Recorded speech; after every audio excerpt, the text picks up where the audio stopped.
અથવા ડબલ્યુ ના છેદમાં ક્યુ. ઓકે, હવે બનાવીએ એકમ. એકમ બનાવીએ કે ભાઈ આનો એકમ શું બને.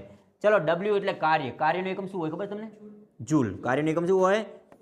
અને વિદ્યુતભારનો એકમ કુલમ. તો શું બન્યો? જૂલ પ્રતિ કુલમ. આ રીતે લખો કે પછી આ રીતે લખો, જેમ અગાઉ જોયું હતું કે નહીં?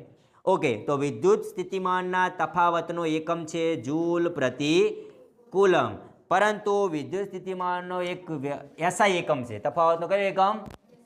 જે એલેક્ઝાન્ડર વોલ્ટાની યાદમાં, કોની યાદમાં?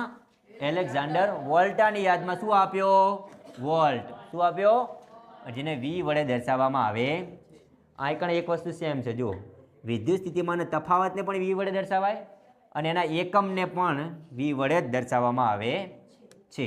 ઓકે, અને પરિપથમાં ઉપકરણનો વોલ્ટ જે માપવામાં આવે છે એ શેના વડે માપવામાં આવે? તો કે વી મીટર ના લખતા પાછા, અહીંયા લખવાનું શું? Volt metre.